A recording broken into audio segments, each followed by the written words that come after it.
Kien 3 ta' Novembru 2005, l-aħħar jum tar-Ramadan, u Ahmed Khatib xtaq jixtri gravata ġdida għal festa tal-għada.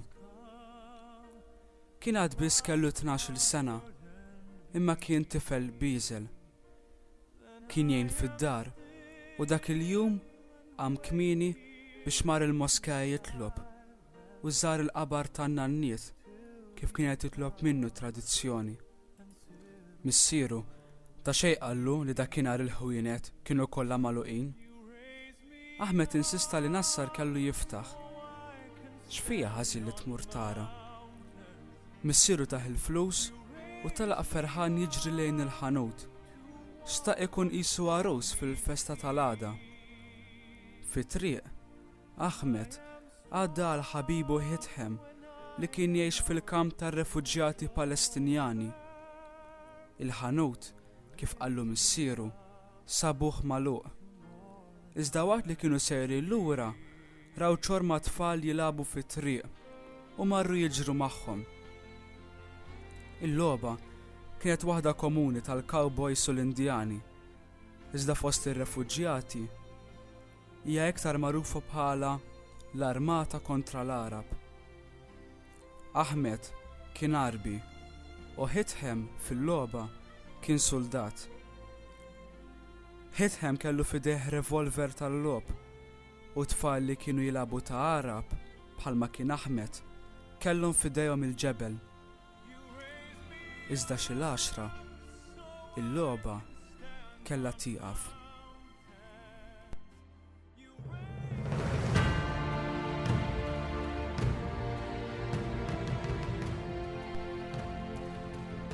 L-Iżraeliti marru Jenin ifittxu terrorist. Il-Palestinjani lestew ruħhom fuq il-bjut bl-armi u t-tfal inġabru aqoċċa taħt ħajt. Il-kbar bdew jisparaw, it-tfal bdew jitfgħu il-ġebel, bdew jiddefendu ruħhom. F'daqqa waħda, Hithem ra li l-Ahmed jinstabbat u jaqa' l-mejjed fl-art. Ma jafx għalfejn kien ħareġ mill-moħba. U s-soldat sparalu l-ewwel f'rasu imbagħad tnejn fl-istonku.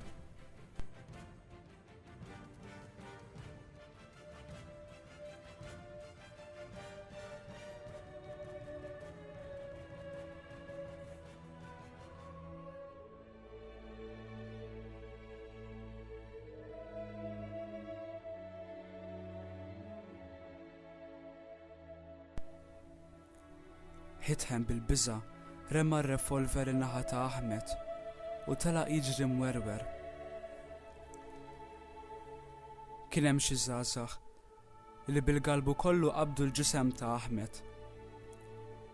Is-soldat li sparalu ħar revolver biex jiġġustifika li kien jidher li qisu ta' vera u ma kellux tort tal-qatil tal-innoċenti.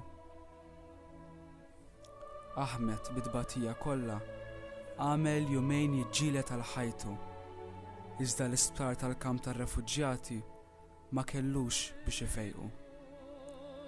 Missier Ahmed malajr ċempel lil Muhammad li kien ħatnu u li dan kellu ċittadinanza Iżraeljana u prova jirranġalu biex jaqbes il-frontiera biex bekk isalva lill-ibnu.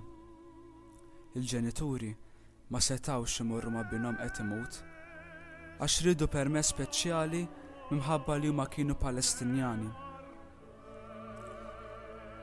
Ahmed ma kellux ċans salva. Għalhekk malajrom u missieru ddeċidew illi jagħtu l-organi ta' binhom. Qalbu, il-pulmun, il-fwiet u anke l-kliewi ingħataw lil 6 Iżraeljani, 2 ċarab u 4 lut. Fosthom kien hemm 5 tfal.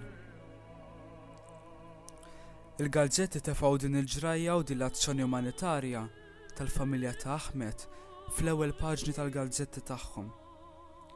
L-aħbar tal-qtil tat-tifel ma deritx fil-gazzetti Iżraeljani, iskemm kien komuni li jinqatel tifel Palestinjan.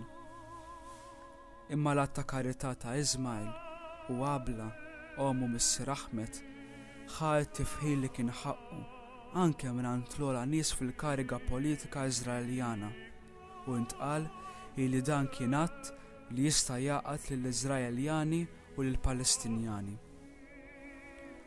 Iżda l-familja ta' Ahmed malajr intessiet. U meta kienu mal-frontiera biex jaqsmu għall-Galilija, fejn kienu l-mistiedna tal-unur mill-familja ta' waħda minn dawk li gawdew mill-organi ta' Ahmed, kellhom jistennew ħafna, avolja kellhom il-permess meħtieġ biex jaqsmu.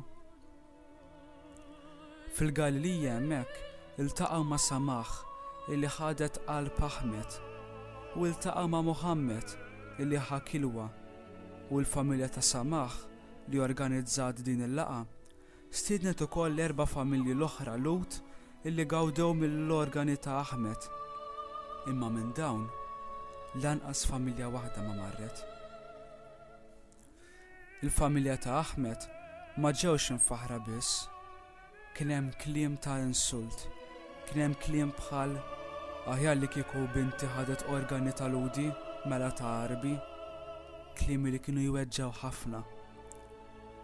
Ismail, missier Ahmed, ma qatax qalbu. Salum il-ġurnata għadu jixtieq iwaqqaf organizzazzjoni biex isiru aktar transplants u jħeġġeġ loti tal-organi biex bihom jgħin aktar Palestinjani. Jixtieq illi Muhammad ibnu imur jistudja barra ġewwa Firenze. Ma jixtieqx vendetta, imma jixtieq jgħin u jagħti minn dak illi jista'. Il-familja ta' Ahmed batet ħafna taħt l-Iżraeljani. Żmien qabel kienu ħadulhom darhom u użaw lill-missier tagħhom bħala tarka kontra l-verli mill-Palestinjani. Iżda ħadu deċiżjoni jibsa. Kienu jafu li qegħdin fi sptar Iżraeljan u għalhekk l-organi kienu se jgawduhom il-lut. Kienu se jgawduhom l-edewwa tagħhom stess, dawk l-edewwa illi qatlulhom lil binhom. Imma Abla tgħid hemm kollha konna ommijiet u missirijiet, kollha mweġġajn bil-mewt u l-uġieħ ta' wliedna. It-tpattija u l-vendetta ma jġibu xejn, ħlief iktar inkwiet, iktar imwiet u iktar dbatija.